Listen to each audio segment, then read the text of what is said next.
Απόψε χαιρετώ τη Θεσσαλονίκη με ένα αντιπυραλιστικό μήνυμα. Είμαι εξαιρετικά ευαισθητοποιημένη όλα αυτά τα τραγικά γεγονότα που διαδραματίζονται στη Λιβύη.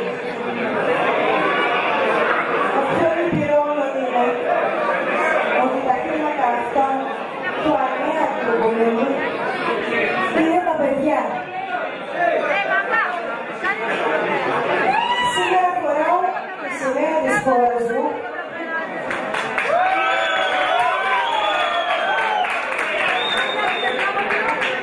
που αύριο γιορτάζει μια εξέγερση πανηγενεσίας σημαία της Λιβύης για να περιλήσω τραγουδώντας.